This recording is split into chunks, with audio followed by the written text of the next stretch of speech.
Assalamualaikum warahmatullahi wabarakatuh. Waalaikumsalam warahmatullahi wabarakatuh.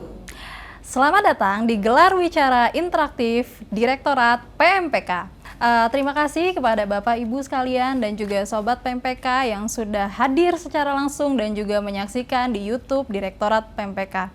Saya, Nisa Indriani dari Direktorat PMPK, sangat merasa bahagia dan juga senang sekali bertemu dengan Bapak, Ibu, dan Sobat PMPK sekalian. Pada kesempatan kali ini, episode di Gelar Wicara Interaktif kali ini, kita akan membahas isu terkait ATS atau Anak Tidak Sekolah.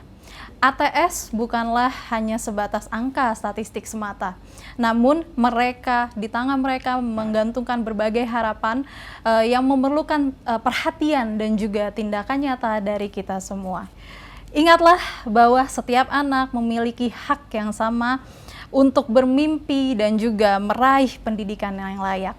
ATS merupakan panggilan bagi kita semua untuk bekerja lebih keras bersama-sama, berkolaborasi untuk memastikan bahwa tidak ada anak yang tertinggal dan semua memiliki hak yang sama untuk memperoleh pendidikan. Pada diskusi kita hari ini, pembahasan mengenai ATS ini akan bersama-sama kita mempelajari dan juga menemukan solusi seperti apa yang terbaik. Tentunya dari kedua pakar yang luar biasa ini, izinkan saya memperkenalkan dua narasumber kita yang luar biasa dan juga istimewa. Yang pertama mungkin saya perkenalkan, di sini ada dari Direktorat PMPK. Beliau merupakan salah satu pakar atau expert di pendidikan masyarakat dan juga concern di bidang literasi. Ada Dr. Cecep Suryana MM. Bisa beli tepuk tangan dikit Bapak dan Ibu sekalian? Ya. Beliau ini juga sangat concern ya di literasi ya, Pak Cecep ya. Pak Cecep ini juga hobinya menulis. Makanya karya-karyanya lumayan banyak termasuk kolaborasi. Nah, buku ini gratis ya Pak Cecep ya? Iya. Dibagikan secara gratis dan bekerja sama antara Kementerian Pendidikan dan juga FTBM atau Forum TBM gitu. Nah, selanjutnya tak kalah luar biasa lagi dan istimewa lagi. Narasumber kedua kita yaitu Kabid dari Dinas Pendidikan Kabupaten Magelang dan tergabung dalam tim PATS. Betul ya Ibu ya, Kabupaten Magelang. Beri sambutan yang meriah untuk Ibu Susmiati Jawaningrum, SPMPD. Nah, aku panggilnya Ibu Mia. Boleh. Ibu Mia, Ya. yang luar biasa sekali ternyata ya dari lapangan. Nah, ini yang perlu digali gitu terkait ada kaitannya dengan ATS ini kan, bagaimana kondisi sesungguhnya real di masyarakat itu kan. Nah, data berdasarkan Verval dari Kementerian Pendidikan menyatakan bahwa angka tidak sekolah mencapai 4,1 juta orang.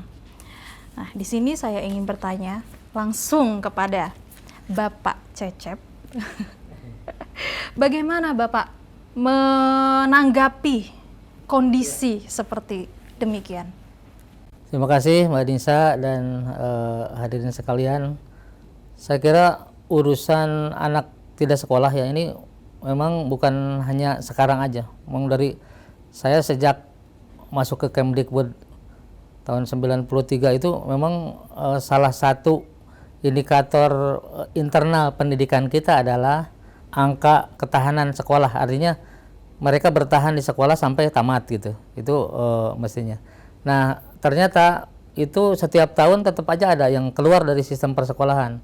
Jadi ada yang tadi yang drop out atau putus sekolah, ada juga yang lulus tapi tidak melanjutkan. Tapi di belakang itu ada juga yang sampai sekarang ya tidak pernah sekolah gitu. Seperti tadi yang orang-orang buta huruf yang usianya udah dewasa gitu, di atas 45 tahun masih banyak. Nah, ini adalah dikategorikan ATS tadi, walaupun mungkin sebagian bukan anak ya, orang tua, tapi kategorinya ATS. Jadi anak tidak sekolah itu artinya yang di luar sistem persekolahan atau sistem pendidikan, baik pendidikan formal maupun non formal. Nah, tadi dikatakan angka ATS di Indonesia tahun lalu sebenarnya 2000, kalau ini Kalau apa tadi? Kalau rata-rata belajar itu kan rata-rata lama belajar tahun sebelumnya. Kalau yang ATS ini karena di dashboardnya Dapodik, ini ada data real time, jadi data sekarang. Nah, mungkin harus ada dua pendekatan dalam menghitung anak usia tidak sekolah. Karena kalau sudah masuk ke sistem, baru itu bisa kita ngitung berapa yang selesai, kemudian berapa yang melanjutkan, berapa yang tidak, kemudian berapa yang masuk di Dapodik di sekolah kita, berapa yang keluar sebelum waktunya atau drop out tadi. Nah, itu baru ketahuan dua hal itu di situ ya. Sedangkan yang tidak masuk, belum sama sekali masuk ke sekolah, berapapun umurnya itu yang harus digunakan data lain, nggak bisa dari Dapodik. Biasanya dari data kependudukan dari BPS, atau mungkin nanti Mbak Mia punya pengalaman di lapangan bagaimana mendapatkan data itu secara lengkap. Nah, kami di Kemdikbud untuk mengantisipasi anak usia sekolah tidak sekolah selama ini yang sudah selalu ada setiap tahun, itu baik di formal maupun formal dilakukan. Kalau di formal itu ada program retrieval namanya dulu tuh, program kembali ke sekolah. Jadi bagaimana anak-anak yang keluar ke sekolah tuh supaya kalau masih usia sekolah tadi balik ke sekolah. Jadi misalnya anak SD umur 7-12 tahun, masih 11 tahun tapi udah di luar sekolah nih. Nah, bagaimana program retrieval itu mengajak mereka kembali ke sekolah. Walaupun mungkin bukan ke sekolah semula. Makanya di Direktorat Persekolahan itu, di Dirjen Pendidikan Dasar waktu itu ada misalnya SMP kecil, SMP terbuka, SMA terbuka gitu. Itu dalam rangka itu gitu kan. Nah, kami kebetulan karena saya lamanya di non formal, dari Direktorat Jenderal, mulai dari Direktorat Jenderal PNFI yang saya tahu ya. Kemudian ya, saya mengalami kemudian Direktorat Dikmas gitu ya. Nah, sekarang Direktorat PMPK itu memang kayaknya lahannya ATS ini lahannya pendidikan masyarakat. Karena apa? Karena banyak yang sudah di atas usia sekolah. Kalau aturan sekolah itu kan untuk SD misalnya 7-12, SMP 13-15, SMA 16-18 tahun gitu ya. Nah, itu banyak yang di atas usia itu, makanya di perhitungan indikator pendidikan itu ada APK, APM, APS. Kalau APK itu angka partisipasi sekolah. Jadi berapa anak atau masyarakat yang usia 7-12 yang masuk SD misalnya, gitu kan. Jadi itu adalah angka partisipasi. Jadi ada kasar, ada murni. Kalau murni itu usia sekolahnya 7-12 dibandingkan jumlah siswa 7-12 juga gitu. Tapi kalau kita ngitung pokoknya sekolah di SD untuk menghitung angka partisipasi itu namanya angka partisipasi kasar APK. Jadi berapa jumlah siswa di SD dibandingkan penduduk umur 7-12 di wilayah itu, misalnya di Kabupaten Magelang gitu. Atau di Jakarta atau di mana. Nah, biasanya kalau APK itu lebih dari 100%. Karena apa? Karena yang di luar usia itu juga, misalnya SD di luar usia 7-6 tahun banyak yang sudah di SD kan sekarang itu. Yang usia 13 masih di SD juga ada, sehingga kemungkinan lebih dari 100%. Ini untuk tadi bagaimana kita mengantisipasi supaya jangan banyak anak-anak usia sekolah yang keluar dari sekolah kemudian tidak tamat gitu. Harapannya kan kita mau anak-anak ini didorong sampai, kalau dulu wajib belajar 9 tahun, kemudian 12 tahun, sekarang Pak Menteri akan mencanangkan yang 13 tahun. 13 tahun itu SD, SMP, SMA dan yang sederajat plus 1 tahun sebelum SD gitu. Jadi kalau TK mungkin TK umur 6 tahun. Nah, itu nanti menjadi wajar 13 tahun. Nah, ini menjadi kendala karena tadi ketika ingin kita mensukseskan wajar, tapi sementara ATS-nya masih banyak. Jadi ini PR kita semua, bagaimana dengan berbagai cara itu kita melakukan penanganan anak-anak usia sekolah tidak sekolah. Kalau menurut saya sih yang paling fleksibel itu di non formal, karena tadi usia berapapun masih bisa masuk non formal, baik paket A, paket B, paket C kan gitu.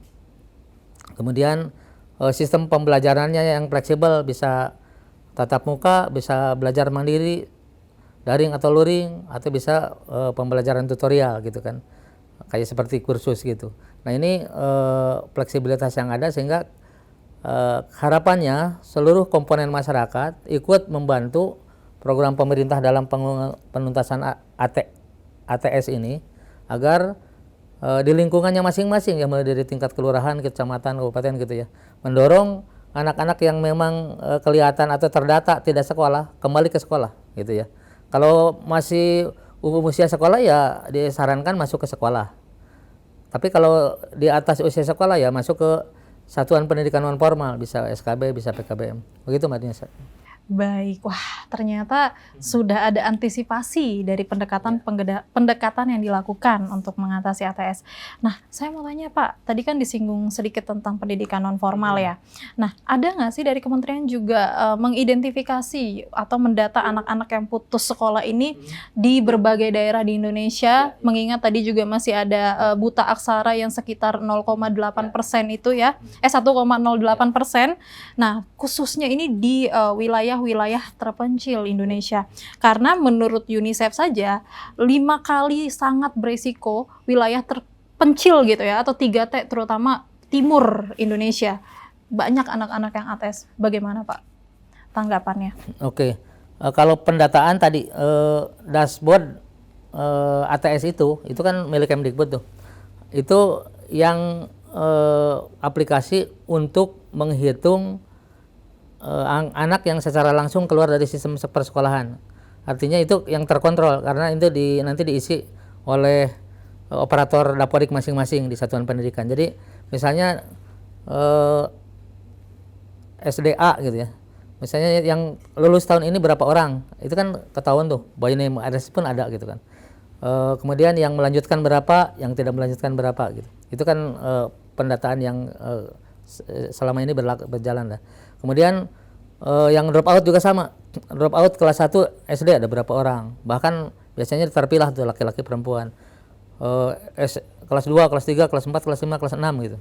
Begitu juga di SMP gitu atau di madrasah gitu juga ada. Kemudian di SMA gitu. Jadi mulai dari drop out, kemudian yang tidak melanjutkan itu mulai dari SD sampai SMP. Karena kalau tamatan SMA itu sudah nggak wajib lagi melanjutkan gitu kan. Tapi yang kita wajibkan kan bagaimana mereka bisa sekolah sampai level SLTA atau SMA. Jadi selesai tamat SMP, SSD, berapa persen yang melanjutkan ke SMP, yang tamat SMP berapa melanjutkan ke SMA. Nah kalau di luar itu, makanya tadi sistem pendidikan non formal. Jadi kalau misalnya mereka tidak berminat melanjutkan karena berbagai alasan gitu. Terutama kalau lihat di ATS ini, di ATS yang dashboard Kemendikbud ini, ATS itu rata-rata alasan terbesarnya itu kenapa tidak sekolah, bekerja kebanyakan. Jadi mereka mungkin karena seperti di daerah-daerah tertentu yang dari kecil sudah diajak kerja oleh orang tuanya, sudah tahu uang gitu. Jadi cenderungnya itu pengen bekerja gitu. Dari 4,1 juta ini mungkin 70% itu alasannya karena bekerja. Nah ini dengan demikian maka tantangan menurut saya sih lebih cocoknya di pendidikan non formal karena bisa sambil belajar sambil bekerja gitu. Nah ini yang kita lakukan, jadi dari sisi data itu khusus untuk ATS ini yang di sistem persekolahan itu oleh dashboardnya Dapodik, Kemdikbud. Tapi yang tadi yang untuk buta aksara, karena itu kan sama sekali belum sekolah tuh, itu kerjasama kita Direktorat PMPK dengan BPS Pusat. Setiap tahun kita melakukan kerjasama menghitung data buta aksara walaupun bukan sensus ya, karena sensus itu 10 tahun sekali. Jadi ini dari data survei, Susenas, survei sosial ekonomi nasional.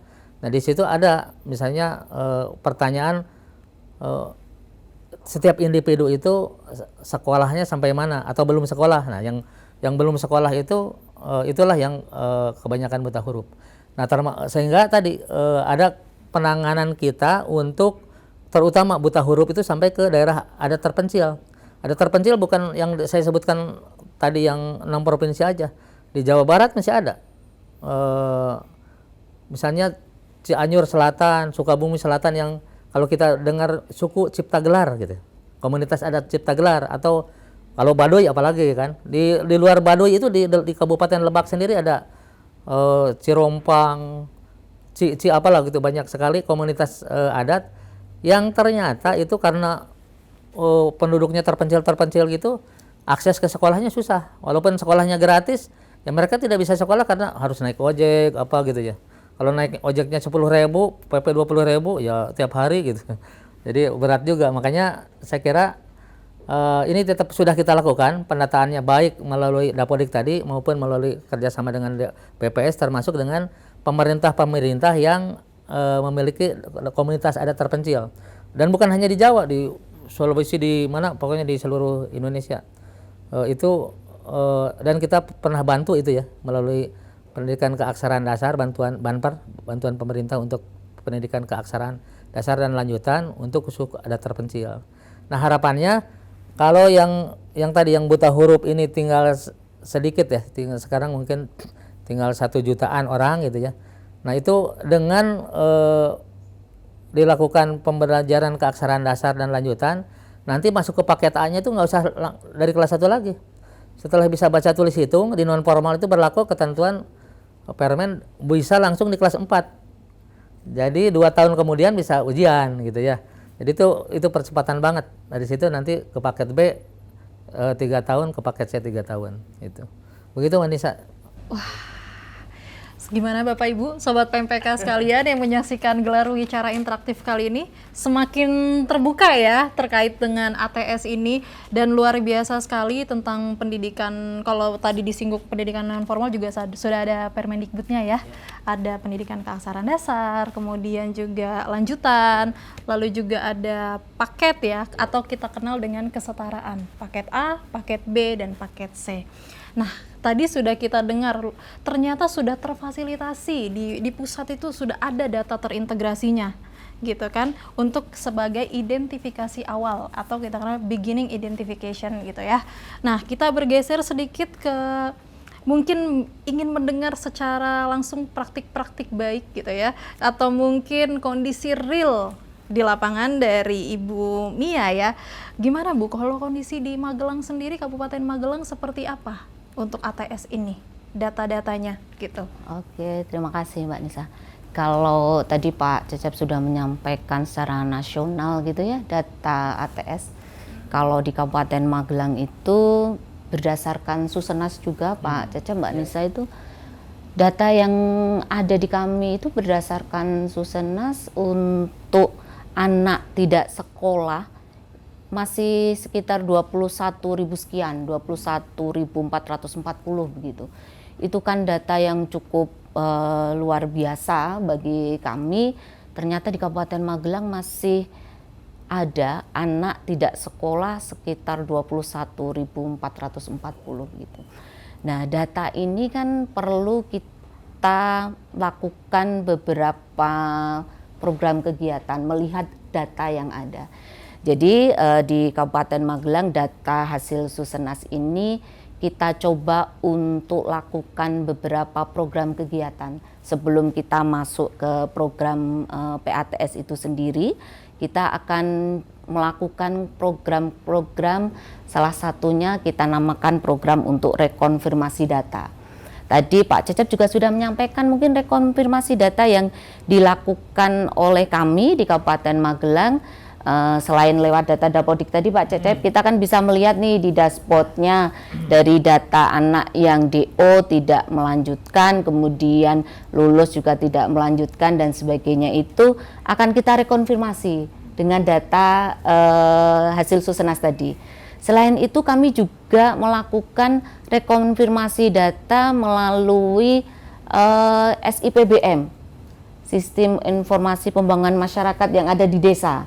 Di Kabupaten Magelang itu kan kami ada 372 desa dan kelurahan dan ada di 21 kecamatan. Jadi di sistem pendataan yang ada di desa itu kami juga lakukan rekonfirmasi data ATS yang 21.440 ini. Jadi data itu kita rekonfirmasi dari Dapodik, dari SIPBM, kemudian program-program rekonfirmasi data kita juga melibatkan satuan-satuan pendidikan yang ada. Jadi satuan-satuan pendidikan yang ada ini kita sajikan data yang ada, kemudian kami minta untuk rekonfirmasi kembali agar kami mendapatkan by name by address-nya atau secara data rinci begitu. Dari data Susenas ini apakah memang keberadaannya masih ada di Kabupaten Magelang, itu yang pertama. Kemudian atau masih aktif, kan siapa tahu dari data Susenas ini ternyata sudah berpindah atau bekerja tidak di Kabupaten Magelang lagi, atau mungkin mohon maaf nih sudah meninggal, kemudian karena itu data 2018 Mbak Nisa. Kemudian ada hal-hal lain lah mungkin yang bisa kita rekonfirmasi kembali. Kemudian setelah itu dari data hasil rekonfirmasi kembali, karena kami di kabupaten merasa bahwa ATS ini perlu kita lakukan sebuah program penanganan yang komprehensif, tidak hanya menjadi tanggung jawab di Dinas Pendidikan begitu, tapi ini sudah menjadi masalah di tingkat pemerintah daerah. Dan data-data itu kita coba untuk lakukan berbagai program dan kegiatan untuk penanganan anak tidak sekolah. Yang pertama tadi kita pastikan dulu Mbak Nisa bahwa data yang ada, data di kami baik itu dari hasil Susenas, rekonfirmasi ini kita pastikan valid dulu, baru nanti kita bisa melakukan berbagai program dan kegiatan untuk penanganan anak tidak sekolah di Kabupaten Magelang agar biar tepat sasaran. Jadi data itu kita dapatkan secara valid dengan berbagai rekonfirmasi data yang dilakukan. Oke, mungkin sedikit Bu, faktor utama apa sih di Kabupaten Magelang itu sehingga banyak tadi angkanya mencapai 21.000 iya. lebih ya gitu ya? Apa yang menyebabkan angka itu sebanyak itu, masih sebegitu gitu di Kabupaten Magelang? Apa yang menyebabkan ATS? Tadi cukup kita sudah sajikan di awal, memang secara kondisi geografis mungkin Kabupaten Magelang ini kan cukup luas Mbak Nisa. 21 kecamatan, di 21 kecamatan itu ada 372 desa dan kelurahan, cukup luas. Kondisinya geografi juga ada di daerah pegunungan, kemudian juga ada mungkin yang di pinggir kota, tapi memang di daerah pegunungan ini cukup banyak. Itu mungkin bisa salah satu kendala atau faktor penyebab ATS. Jadi untuk pemerataan akses mungkin untuk anak-anak kami di Kabupaten Magelang, kemudian ada faktor yang selama ini mungkin sudah kita ketahui, ekonomi, sosial ekonomi juga menjadi salah satu faktor adanya ATS. Dan tadi juga Pak Cecep menyampaikan pekerja anak. Ya, pekerja anak itu juga kalau kita lihat dari rekonfirmasi, kita coba rekonfirmasi data tadi penyebabnya itu apa, ternyata pekerja anak juga menjadi salah satu faktor kenapa anak menjadi anak tidak sekolah, geografi, sosial ekonomi, kemudian motivasi atau keinginan anak untuk melanjutkan pendidikannya ke jenjang yang lebih tinggi, itu juga menjadi faktor penyebab mungkin dari adanya ATS khususnya di kami di Kabupaten Magelang. Saya ingin bertanya langsung kepada Pak Cecep. Bagaimana sih Pak Kementerian Pendidikan ini melibatkan Pemda dan juga komunitas untuk menekan angka putus sekolah? Dilakukan oleh pemerintah. Yang pertama tentunya tadi ada kebijakan tentang wajib belajar. Itu artinya bagaimana mendorong, memberikan warning kepada seluruh masyarakat, anggota masyarakat bahwa belajar atau sekolah itu penting. Artinya sekolah dalam tanda petik ya. Artinya belajar atau mengikuti pendidikan itu penting. Mau di jalur manapun gitu ya. Tidak bisa di jalur formal ya di non formal gitu. Itu yang kedua, adanya sistem penerimaan siswa baru PPDB itu kan. Nah PPDB termasuk sistem zonasi yang selama ini dilakukan itu sebenarnya untuk bagaimana mendekatkan peserta didik ke sekolahnya yang lebih terjangkau gitu. Jadi sekolahnya nggak usah jauh-jauh ya di situ gitu kan. Hanya memang terkendalanya ketika pemerintah baik pusat maupun daerah ya, ini mungkin perlu kerjasama lebih baik ke depan, menyediakan pendidikan, layanan pendidikan yang bermutu di semua titik gitu. Jadi tidak semua anak atau orang tua pengennya ke SMP 1 atau ke SMA 1 gitu. Padahal di sekitarnya banyak SMA, termasuk sekolah-sekolah swasta gitu. Nanti mungkin ke depan kita pikirkan juga bagaimana membangun sistem pendidikan yang bermutu untuk semua jenis dan jenjang pendidikan gitu ya. Karena mungkin di benak masyarakat selama ini masih sekolah favorit atau sekolah keturunan gitu, dulu kakek, bapak, anak, cucunya harus di situ gitu. Ada seperti itu. Nah, ini upaya-upaya yang telah dilakukan untuk supaya menyediakan fasilitas. Artinya penyediaan akses itu selalu dilakukan, bahkan sampai sekarang fisik pun kita lakukan. Misalnya ada DAK fisik untuk SD, SMP, SMA, termasuk SKB yang non formal, termasuk SLB yang di pendidikan khusus ya. Jadi itu ada DAK fisik untuk membuat ruang kelas baru atau unit sekolah baru gitu kan, atau untuk ruang praktek dan sebagainya, untuk peralatan dan sebagainya. Ini untuk menyediakan akses tadi. Kemudian di non formal juga sama. Jadi kita membuka akses, misalnya masyarakat membuka PKBM gitu ya, membuat pusat kegiatan belajar masyarakat. Jadi itu yang diselenggarakan sendiri oleh masyarakat. Kemudian pemerintah membuat percontohan pendirian satuan pendidikan non formal, yaitu Sanggar Kegiatan Belajar SKB. Yang itu insya Allah setiap kabupaten minimal ada satu lah, walaupun mungkin ada yang tidak ada dengan pemekarannya. Begitu. Nah, yang agak repot ini memang yang kebetulan kita di PMPK ya, termasuk pendidikan khusus. Nah, pendidikan khusus itu kalau bicara SLB mungkin sekarang baru sekitar 2000-an satuan sekolah SLB ya. Karena memang SBLB itu tidak sederhana gitu kan. Biasanya di satu sekolah itu siswanya sedikit tapi semua jenjang ada gitu kan. SDLB, SMPLB, SMALB gitu kan. Baru siswanya sedikit-sedikit gitu. Nah, juga SLB swasta juga ada sih. Hanya mungkin ya tadi karena keterbatasan fasilitas juga gitu kan. Jadi tidak terlalu ini. Nah, sekarang kita coba lagi dengan sekolah inklusif ya.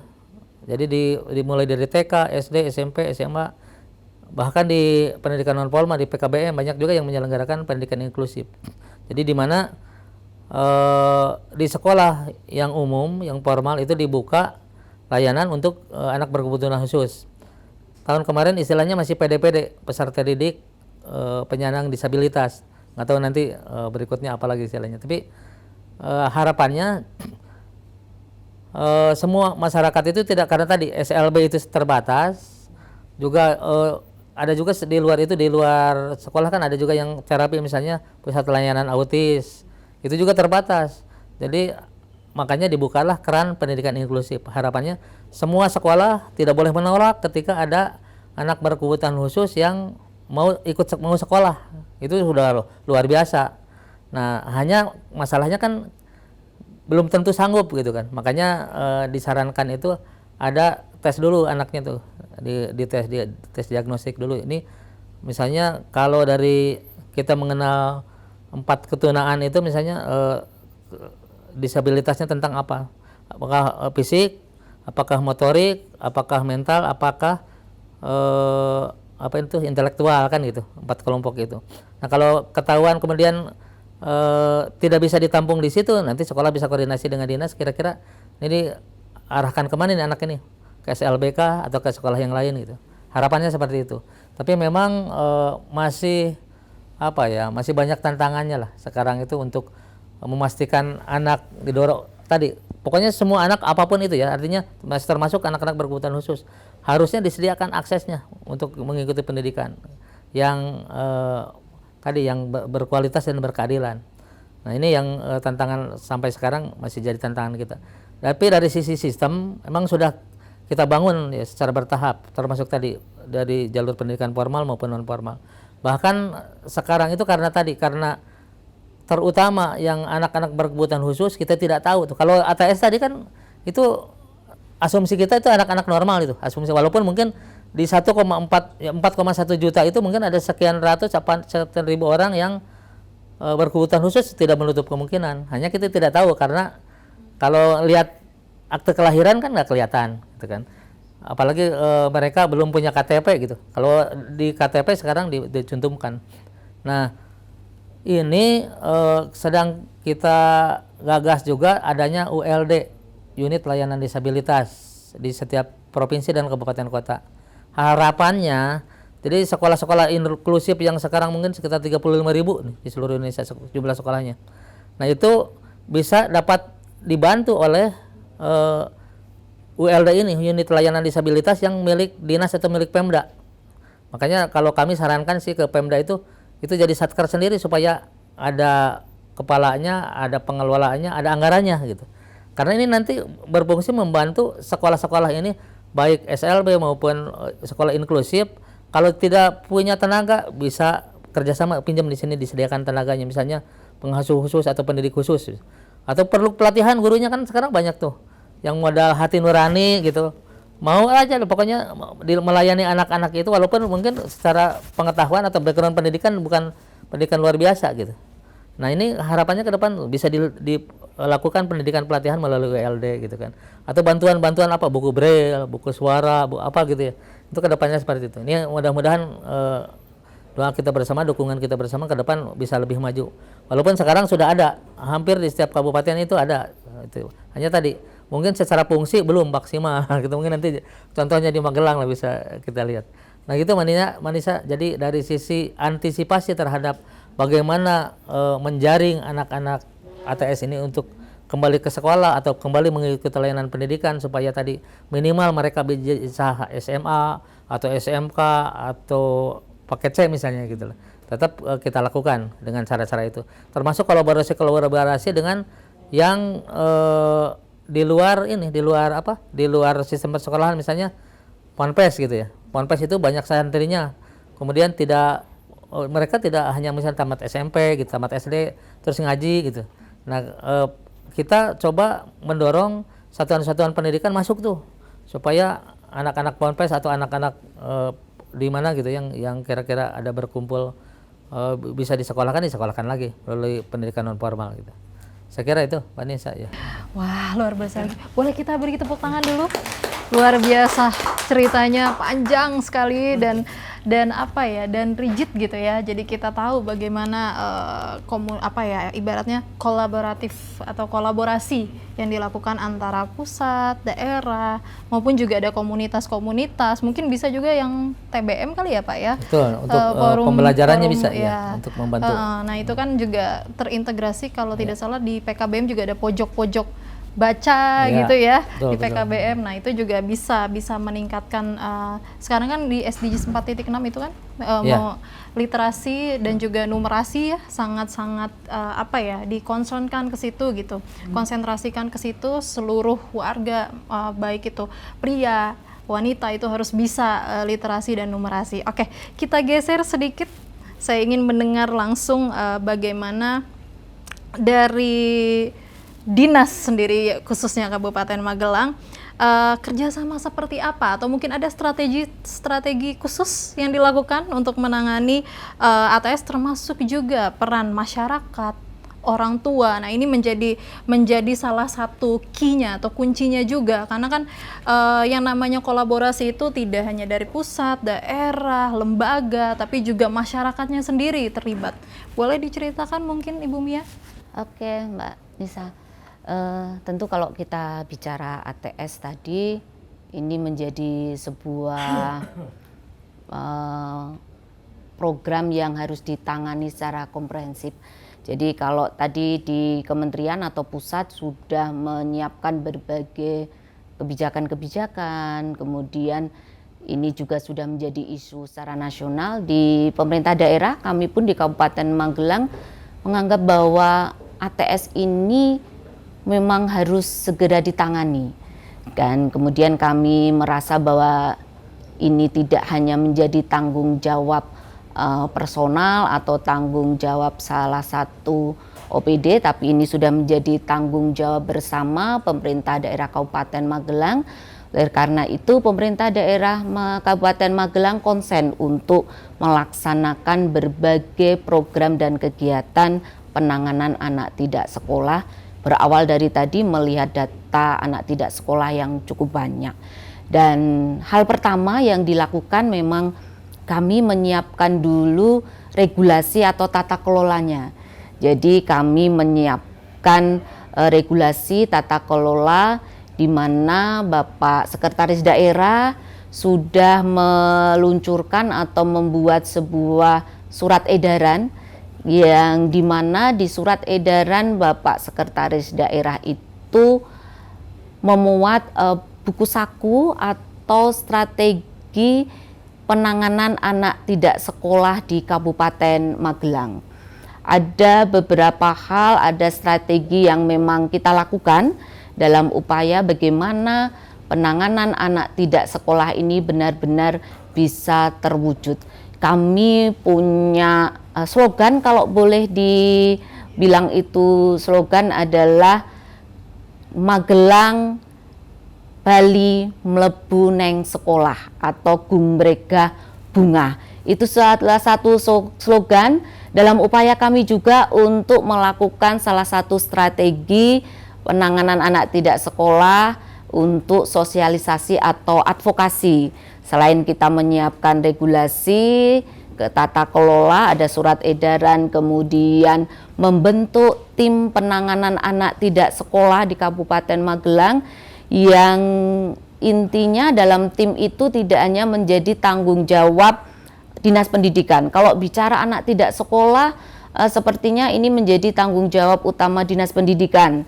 Tapi tidak, di Kabupaten Magelang dalam tim penanganan anak tidak sekolah itu tergabung berbagai OPD atau perangkat daerah yang sekiranya benar-benar bisa bersama-sama untuk menangani anak tidak sekolah.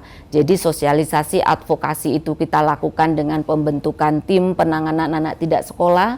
Masing-masing anggota tim penanganan anak tidak sekolah dari berbagai OPD atau perangkat daerah itu sesuai dengan tusi masing-masing berkontribusi atau memberikan hal terbaiknya kaitannya dengan sosialisasi advokasi bahwa pendidikan itu penting sehingga anak-anak yang tidak sekolah ini minimal menjadi terbuka wawasannya untuk bisa kembali ke sekolah. Kemudian yang kedua, kita juga melakukan pendataan anak tidak sekolah.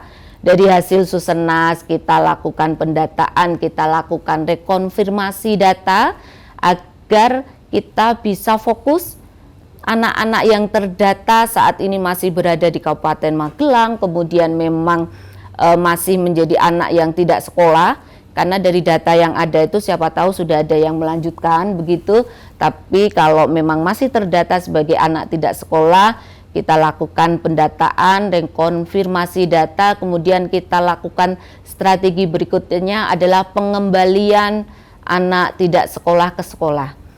Dalam hal ini kita upayakan, tadi Pak Cecep juga sudah menyampaikan, kalau memang masih berada di usia sekolah, kemudian masih mau untuk kembali ke sekolah, kita juga kerjasama untuk mengembalikan anak tidak sekolah ini ke sekolah formal, baik itu SD, SMP, SMA atau SMK yang sederajat begitu, kita kembalikan. Jadi anak-anak ini kita lakukan pengembalian anak tidak sekolah. Tidak cukup sampai di situ Mbak Nisa, kalau sudah kita kembalikan baik itu melalui sekolah formal atau sekolah non formal, karena tadi penyebab ATS ini kan juga cukup banyak, cukup unik, tidak hanya kita kembalikan tapi kita lakukan pendampingan.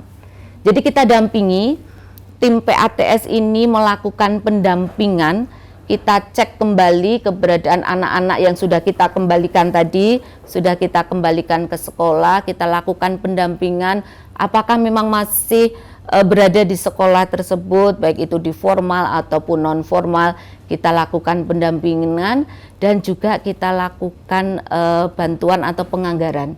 Jadi penganggaran itu bisa dari APBD dan juga dari berbagai pemangku kepentingan yang ada di Kabupaten Magelang. Salah satunya boleh sedikit cerita Mbak Nisa bahwa di tim PATS Kabupaten Magelang ini kami juga menyertakan yang namanya adalah KMPP dan Basnas. Jadi KMPP itu komunitas masyarakat peduli pendidikan itu juga menjadi anggota dari tim PATS Kabupaten Magelang, juga dari beberapa masyarakat, atau tadi ditanyakan bagaimana kemitraan atau kerjasama. Saat penganggaran kami juga bekerjasama dengan Basnas di Kabupaten Magelang. Jika anak-anak tidak sekolah ini kita kembalikan ke sekolah membutuhkan anggaran atau biaya, selain melalui APBD atau bantuan dari pemerintah, kita juga melibatkan berbagai pihak untuk melakukan penganggaran. Dan strategi berikutnya tidak cukup sampai di situ, kita juga melakukan koordinasi, evaluasi dengan berbagai pihak, sehingga rantai penyebab, kemudian bagaimana anak-anak yang sudah kita kembalikan ini tetap berada di sekolah, tidak kembali putus sekolah, itu tetap perlu kita pantau. Kita lakukan koordinasi, evaluasi dengan tim PATS melibatkan berbagai pihak atau pemangku kepentingan. Kemudian yang salah satu hal yang kami lakukan agar bagaimana data yang ada, kemudian program PATS ini benar-benar bisa terjangkau dan bisa kita benar-benar pantau, kita melakukan program PPDB online di Kabupaten Magelang itu semua jenjang dari TK, SD, SMP, dan program kesetaraan, Mbak Nisa. Jadi itu di dalam satu sistem kita siapkan, di sistem itu PPDB online. Jadi di PPDB online ini anak-anak putus sekolah kita berikan ruang.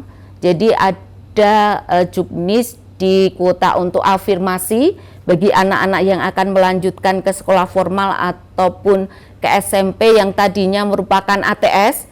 Ini kita fasilitasi dalam PPDB kami melalui jalur afirmasi. Kemudian selain itu kami juga melakukan PPDB online kesetaraan bagi teman-teman satuan pendidikan non formal, baik itu SKB ataupun PKBM.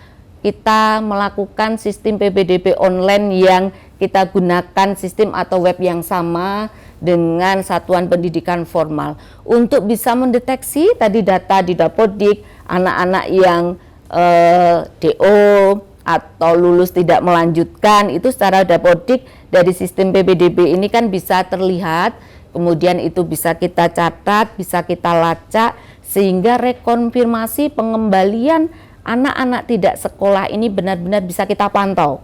Jadi itu secara online begitu, jadi benar-benar bisa kita pantau. Itu bagi anak-anak yang ATS melanjutkan ke sekolah formal ataupun ke sekolah non formal di SKB atau PKBM. Itu beberapa strategi, dan tentu kekuatan kita tidak hanya di strategi yang kita coba untuk terus bangun, kita coba terus laksanakan, kita evaluasi, tapi itu peran pemangku kepentingan yang lain, kemitraan kerjasama dengan melibatkan masyarakat. Tadi Mbak Nisa juga bertanya kalau keterlibatan orang tua seperti apa.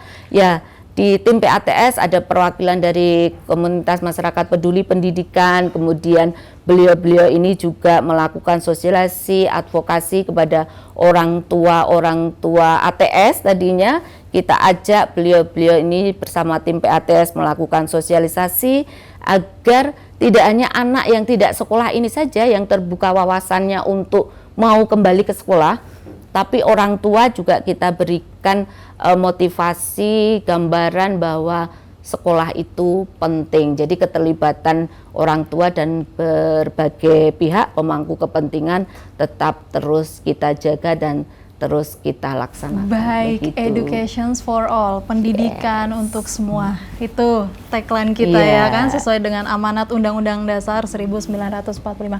Baik, beri tepuk tangan yang meriah dulu Bapak dan Ibu dan juga Sobat PMPK. Ini sudah semakin semakin terbuka gitu ya pemikiran kita tentang ATS, lalu dukungannya seperti apa, baik Pemda, dari pusat, Pemda, komunitas, masyarakat gitu ya. Nah, Bapak Ibu sekalian yang hadir pada hari ini secara langsung dan juga Sobat PMPK. Ini merupakan segmen yang paling ditunggu-tunggu karena untuk audiens di sini Bapak Ibu sekalian dapat bertanya langsung atau mengulik langsung seputar tema kita ATS pada hari ini kepada dua narasumber kita yang luar biasa dan istimewa. Mungkin kita akan mulai saja ya diskusi atau tanya jawabnya. Siapa yang ingin bertanya, Bapak dan Ibu sekalian? Ya, silakan Mbak. Nama saya Arini Putri Utami dari SLB Negeri 7 Jakarta, ingin bertanya kepada Ibu Mia. Di sekolah saya, SLB Negeri 7, ada case anak yang baru mendaftar sekolah itu umur 16 tahun dengan berbagai alasan. Anak tersebut baru mendaftar ke jenjang SDLB. SD itu kan 6 tahun ya Bu ya. Nanti kan ketika dia lulus, anak tersebut akan lebih dari 18 tahun. Sedangkan untuk masuk ke jenjang SMPLB, batas maksimalnya itu 18 tahun. Untuk Bu Mia mungkin bagaimana case dengan anak-anak yang seperti itu Bu nantinya, karena kan akan tidak sekolah ya Bu. Kasihan gitu, disayangkan sekali jika seperti itu Bu.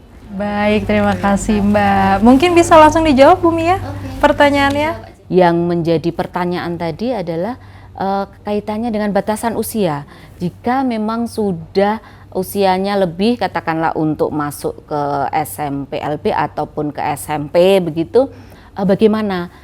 Berdasarkan pengalaman di kami di Kabupaten Magelang, ada beberapa teman-teman pengelola satuan pendidikan non formal, baik itu SKB ataupun PKBM, yang memang mempunyai peserta didik disabilitas. Jadi untuk akses penerimaan peserta didik disabilitas yang mungkin usianya sudah melebihi dari usia tadi SMPLB ataupun SDLB itu dilayani di beberapa teman-teman satuan pendidikan non formal kami di SKB ataupun PKBM. Dan saat teman-teman di satuan pendidikan non formal menerima peserta didik yang penyandang disabilitas ini, tentu teman-teman juga mengedepankan untuk bagaimana bisa memberikan layanan terbaik atau keadilan di sana, tentu dengan kita tahu dulu asesmen awal itu kita jadikan sebagai dasar, apakah memang ini bisa kita layani di satuan pendidikan non formal kita. Karena jangan sampai sudah kita terima tadi karena batasan usia bisa diterima di satuan pendidikan non formal, tapi nanti berdasarkan asesmen awal itu tidak bisa diberikan layanan terbaiknya. Jadi tadi kalau Pak Cecep menyampaikan dari sisi regulasi tata kelola, ada ULD di daerah itu benar-benar bisa menjembatani kaitannya dengan masalah atau kasus seperti ini, alangkah luar biasa.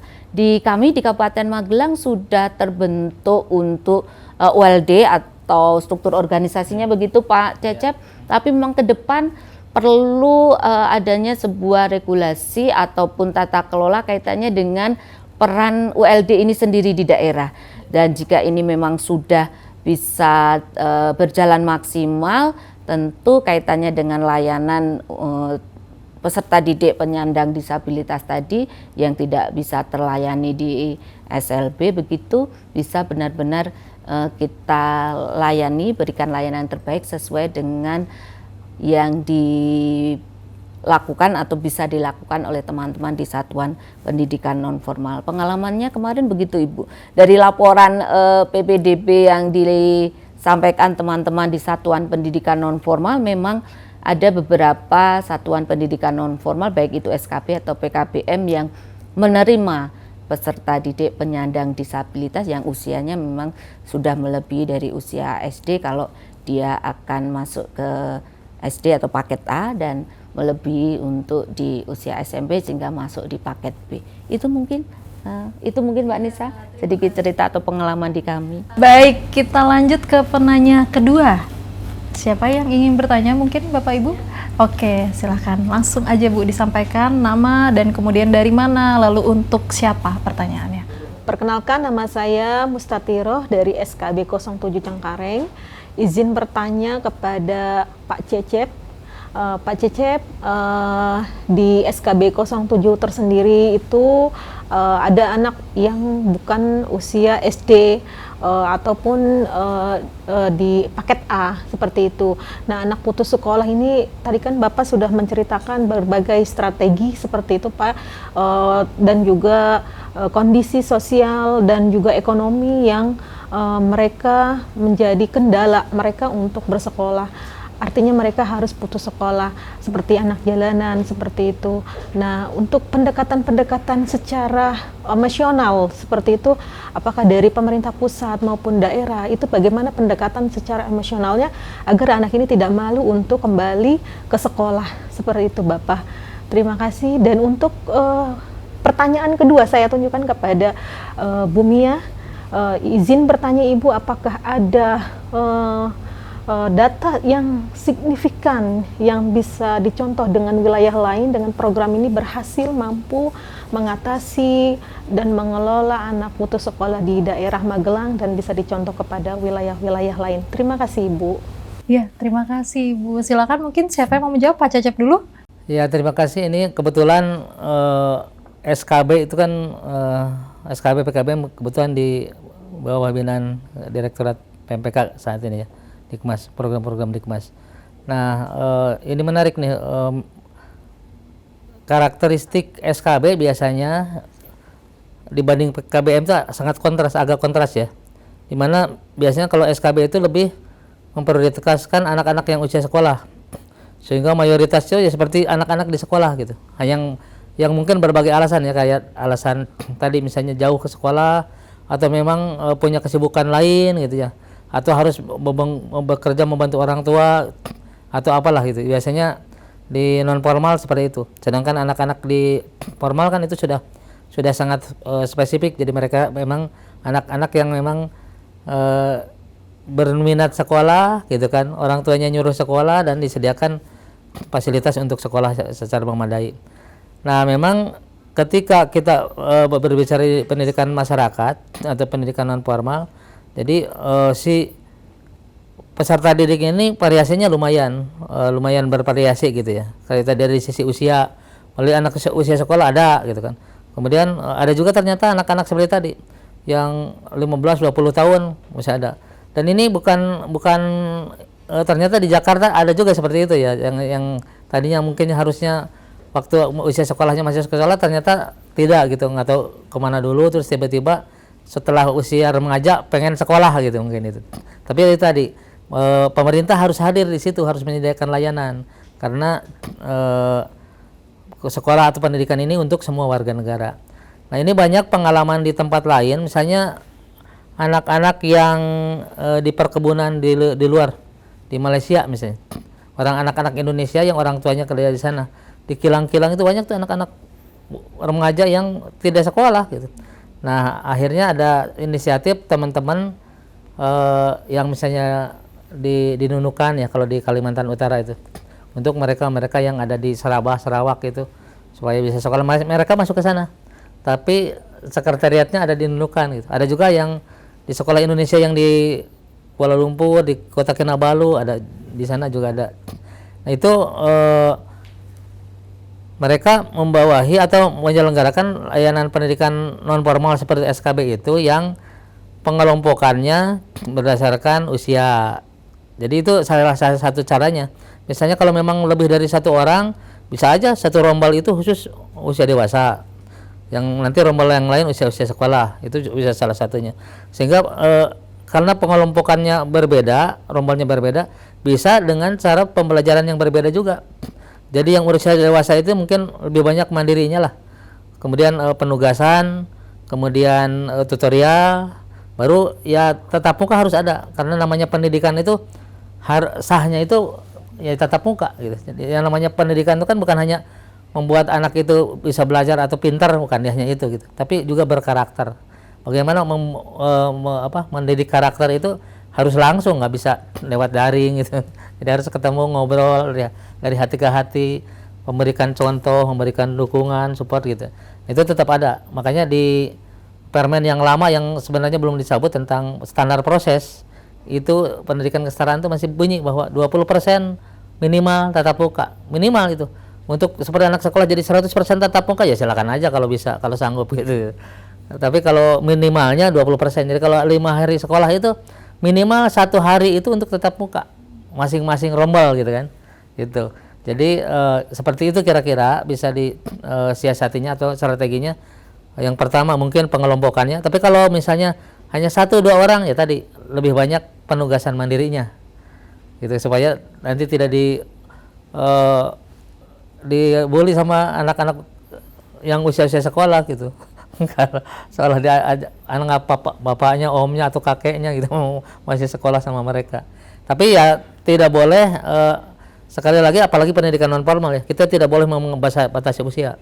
Hanya misalnya menerima anak usia sekolah ya kita kan justru pendidikan non formal itu sebagai antisipasi terhadap usia-usia yang di pendidikan formal, yang keluar dari pendidikan formal gitu. Jadi usia berapapun harus diterima. Apalagi SKB itu sebenarnya wilayah layanannya itu di ya satu misalnya Mbak Mus di kota Jakarta mana? Jakarta Barat. Jadi seluruh Jakarta Barat kalau PKBM biasanya kan berbagi tuh. Kalau SKB itu bisa seluruhnya. Yang tidak tergarap oleh PKBM harus digarap oleh SKB gitu. Karena kita pemerintah yang harus memberikan pelayanan kepada semua warga masyarakat yang memberikan kesempatan gitu. Saya kira itu, Mbak Mus. Terima kasih. Baik, oke.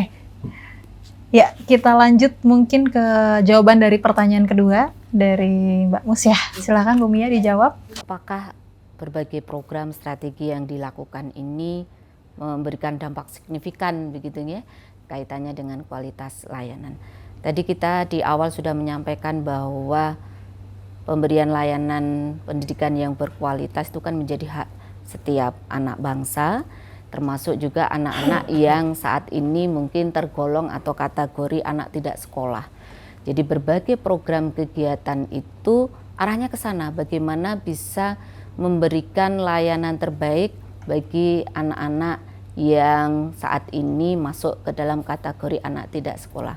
Tentu signifikan atau tidak, kemudian apakah memberikan dampak yang luar biasa atau tidak, kaitannya dengan berbagai program strategi penanganan anak tidak sekolah yang sudah dilakukan oleh kami utamanya di Kabupaten Magelang.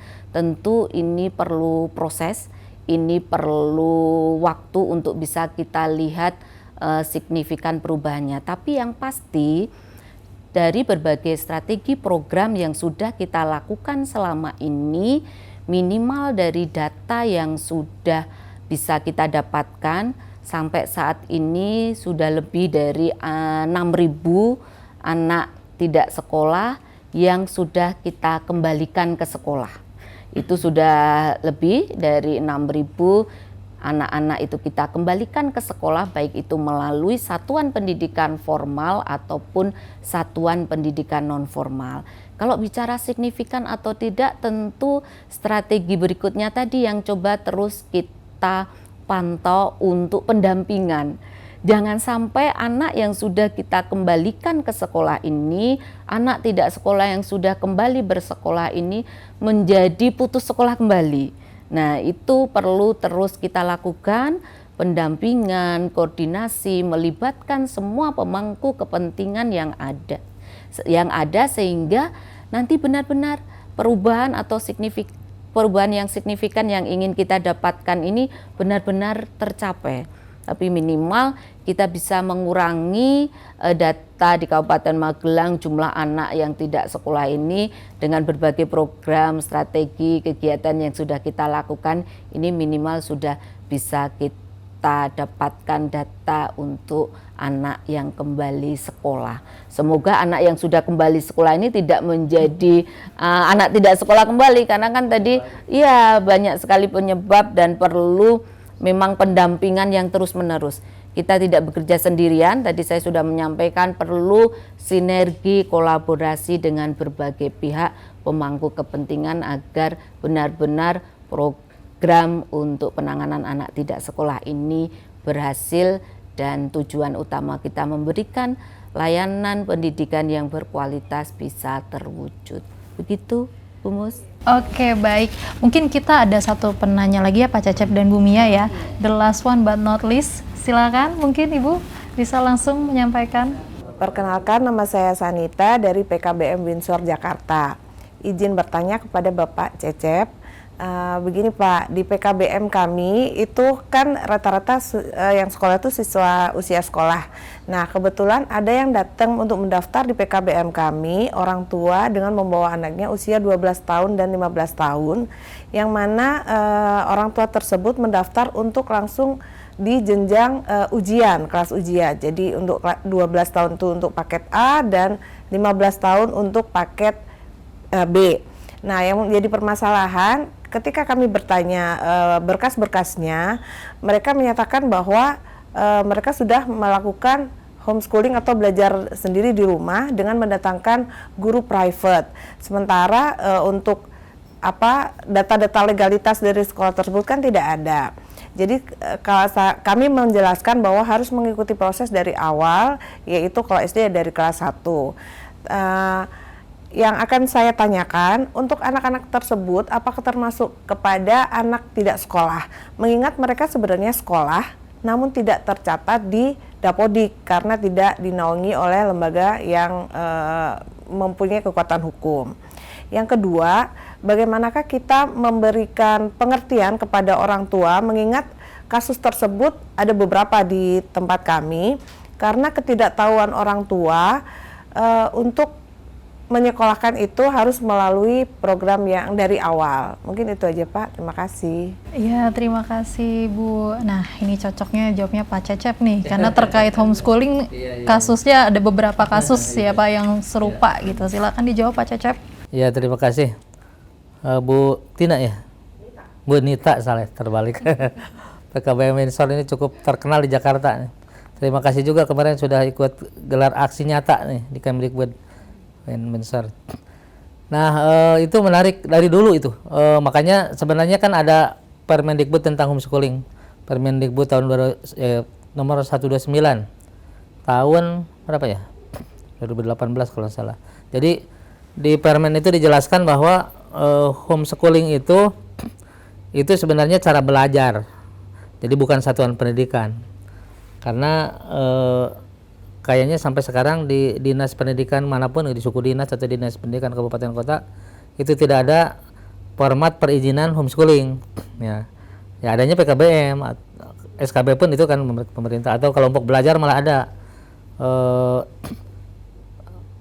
Nah ini yang harus kita pahami bersama gini. Yang pertama tadi benar, jadi ada kecenderungan anak itu sekolah tapi tercatat tidak sekolah karena tidak masuk di Dapodik gitu kan. Karena kalau sekarang sekolah tuh baik formal maupun non formal, cirinya itu masuk di Dapodik, itu baru diakui oleh negara ya, bahwa anak itu punya NISN kan gitu. Di sekolah yang punya NPSN gitu kan. Jadi sekolahnya pun sama. Jadi sekolah itu atau satuan pendidikan itu diakui negara ketika punya NPSN. Nah, ketika masih proses, itu berarti belum terakui itu. Jadi belum bisa meluluskan gitu. Nah itu juga peserta didik juga sama gitu.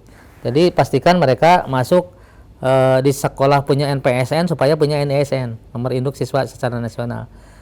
Nah ini bukan tidak boleh sebenarnya, karena di ketentuan di Permendikbud 129 tentang homeschooling atau sekolah rumah itu disatuin supaya nggak disebut sekolah membuat rumah itu. Jadi sekolah rumah tuh kalau kata kesehatan itu homeschooling, jadi sekolah dengan suasana rumah, belum tentu di rumah gitu. Bisa juga di masyarakat gitu. Tapi suasananya suasana rumah. Nah, itu ada disebut homeschooling tunggal. Kalau orang tua Bumia punya anak, saya didik aja sendiri gitu kan. Nggak usah masuk sekolah gitu. Misalnya gitu kan. Nah, kemudian ada majemuk tuh kalau lebih dari satu tuh. Mungkin 5 orang anak-anak berkumpul di rumah saya atau di rumah Bumia karena dia ngerti pendidikan non formal diajarin. Nah itu aja ada izin, nggak usah ada izin itu, nggak usah perlu perizinan itu, yang tunggal majemuk itu. Tapi ada lagi satu komunitas itu ketika 10 keluarga atau lebih mengumpulkan anaknya nih, 10 orang atau lebih. Nah itu harus ada izin karena itu sudah masuk pendidikan non formal. Kalau sudah berkumpul 10 orang atau lebih itu sudah harus membentuk pendidikan non formal. ya PKBM, ya SKB atau kelompok belajar atau yang lainnya. Nah ini harus ada izin. Nah makanya ketika homeschooling ada izin, yang teman-teman di Jakarta atau di lain seluruh Indonesia banyak tuh homeschooling yang ada izin. Izinnya bukan homeschooling, mereknya homeschooling, pendekatannya homeschooling, tapi izinnya mungkin PKBM atau kelompok belajar atau rumah pintar atau apalah yang itu yang bisa diizinkan. Nah, bagaimana mengantisipasi supaya tadi tiba ujuk-ujuk, Bu, anak saya udah belajar sekolah nih, ya udah di rumah nih. Saya mau izin ke daftar sekolah, kemudian kalau bisa segera ikut ujian gitu. Nah, itu yang harus kita sosialisasikan kepada masyarakat, bahwa pendidikan non formal, mungkin pengalaman Bumi juga nanti, itu sekarang mengenal rapor kan, tetap mengenal rapor dan masuk ke Dapodik. Jadi nggak bisa anak ini sekolah masuk semester satunya tahun ini nih 2024 ya, bulan Juli kemarin misalnya, kan ini baru belajar satu semester nih, semester berikutnya langsung ujian nggak bisa, karena harus minimal 5, nah, jadi harus memenuhi 5 semester rapot 5 semester, harus ada nilainya, dan itu tidak bisa dikarang, akan kelihatan. Artinya secara periodik bisa, kecuali misalnya anaknya udah pernah sekolah nih di SMP, drop out di kelas 9, nah itu boleh daftar langsung ikut ujian karena lapornya sudah ada untuk 5 semester di SMP sudah ada. Nah caranya itu tadi, kalau anak itu belum punya rapot, tetap dia harus ikut dari awal, jadi harus dikasih tahu orang tua, komunitas-komunitas itu, bahwa kalau mau ujung-ujungnya mau dapat ijazah kan harus ke non formal, karena mereka informal, ini homeschooling ini informal, cara belajar aja. Nah untuk dapat ijazah harus ke non formal atau ke formal, tapi biasanya milihnya non formal karena supaya fleksibel. Nah itu harus mengikuti berarti kegiatan ujian semester 5 kali ujian semester. Nah itu caranya. Nah tapi kalau misalnya ternyata nggak bisa, sebenarnya dulu pernah ada di kesetaraan tahun 2006-2007 dengan kurikulum yang lama itu tes penempatan, tapi sekarang belum ada lagi nih, kita sudah proses di PMPK nih ke kementerian, tapi kayaknya belum bisa tembus belum bisa dapat lampu hijau bagaimana kita membuat sistem tes penempatan, ya misalnya Permendikbud tentang tes penempatan, ya udah sekolah di rumah sekarang tes, anak ini cocok kelas 12, langsung semester berikutnya ujian. Kalau ada tes penempatan itu bisa, tapi karena sekarang belum ada jadi tetap harus mengikuti aturan rapat 5 semester itu gitu, jadi nggak bisa dadakan. Itu yang perlu kita sosialisasikan lah ke komunitas sekolah rumah. Terima kasih. Baik, terima kasih Pak Cecep. Bapak, Ibu sekalian yang ada di sini dan juga Sobat PMPK ingin mendengar closing statement atau mungkin kata-kata penutup, kutipan-kutipan, quotes-quotes yang memberikan semangat bagi para pejuang-pejuang di luar sana, Bapak Ibu guru, tutor juga ya termasuk. Mungkin kita bisa mulai dari Pak Cecep. Silakan Pak. Ya, terima kasih Mbak Nisa. Ibu Bapak sekalian, mungkin hal penting yang perlu kita pahami bersama bahwa pendidikan itu adalah penting ya. Semua masyarakat dunia mengakui bahwa hanya pendidikan yang bisa mendongkrak harkat martabat manusia, termasuk bagaimana meningkatkan kesejahteraan warga negara, bahkan kesejahteraan negara gitu ya. Sehingga pendidikan itu penting. Jadi siapapun apapun keadaannya, seluruh warga negara, anak-anak kita, anak-anak bangsa kita itu harus mengikuti layanan pendidikan. Begitu juga kami di kementerian insya Allah bertekad, punya komitmen yang kuat dengan Pak Menteri yang baru ini untuk memberikan layanan pendidikan yang berkualitas, berkeadilan untuk semua gitu. Walaupun tadi Education for All yang digagas oleh UNESCO itu sebenarnya udah lewat tuh. Sampai dengan 2015. Nah sekarang eranya SDGs kan, Sustainable Development Goals. Jadi bagaimana dengan program Sustainable Development Goals kita bisa membangun pendidikan yang berkelanjutan dan berkeadilan tadi untuk meningkatkan harkat, derajat, dan kompetensi masyarakat Indonesia. Jadi saya kira ini sangat perlu, dan mungkin poin terakhir, mari kita berkolaborasi ya, bekerja sama, jadi saling membantu, karena Ki Hajar Dewantara mengajarkan bahwa pendidikan tidak bisa oleh satu pihak gitu kan. Jadi harus bersama-sama nih, keluarga, masyarakat dengan pemerintah. Jadi mari berkolaborasi untuk meningkatkan layanan akses pendidikan melalui semua jenjang, jadi formal, non formal, informal gitu. Kemudian dan untuk semua warga negara, termasuk masyarakat yang anak berkebutuhan khusus, untuk mendapatkan layanan pendidikan yang maju, berkualitas, dan berkeadilan. Terima kasih. Wah, luar biasa sekali Pak Cecep. Nah, ini membangkitkan semangat untuk kita semua ya. Baik, silakan, mungkin saya ingin mendengar closing statement dari Ibu Mia. Oke, terima kasih Mbak Nisa, Pak Cecep, dan Ibu Bapak semua. Seperti tadi sudah di Alkitab bahas bahwa anak tidak sekolah ini kan merupakan masalah kita bersama. Untuk mengatasi masalah bersama ini perlu adanya sinergi, kolaborasi semua pihak dan pemangku kepentingan yang ada. Tentu dengan sinergi, kolaborasi semua pihak dan pemangku kepentingan, kita yakin dan harus optimis bahwa penanganan anak tidak sekolah ini benar-benar bisa kita lakukan dengan sebaik-baiknya. Strategi, program, kegiatan yang sudah dirancang, direncanakan tentu akan berhasil jika sinergi, kolaborasi semua pihak dan pemangku kepentingan tetap kita kedepankan. Terima kasih semuanya. Wah, luar biasa, sekali lagi boleh kita tepuk tangan. Terima kasih kepada narasumber yang istimewa, luar biasa, dan juga Bapak Ibu sekalian yang hadir di sini, serta Sobat PMPK sekalian yang mungkin menyaksikan dari YouTube Direktorat PMPK. Tentunya diskusi ini atau gelar wicara episode kali ini sudah membuka wawasan kita semua ya, terkait dengan solusi, bagaimana regulasinya, bagaimana kondisi, bagaimana bentuk kolaborasi tadi yang di-highlight oleh Pak Cecep, kolaborasi atau collaborative governance. Kita mengenal itu tata kelola kolaboratif. Ini tentunya membutuhkan dukungan dari semua pihak, tidak bisa hanya dari pihak pusat yang bergerak, namun semua sampai ke lapisan masyarakat. Semoga hasil diskusi pada gelar wicara interaktif hari ini dapat memberikan dapat meningkatkan kesadaran kita semua, dan juga mengingatkan kita akan pentingnya pendidikan bagi anak-anak generasi muda masa depan Indonesia. Sekali lagi terima kasih, semoga kita diberkahi dengan semangat untuk mengabdi dan membawa perubahan-perubahan positif. Sampai jumpa di lain kesempatan. Jangan lupa Bapak Ibu sekalian dan juga Sobat PMPK untuk ikuti atau follow media sosial Direktorat PMPK. Baik, kita akhiri. Selamat melanjutkan aktivitas dan tetap semangat. Kita istimewa.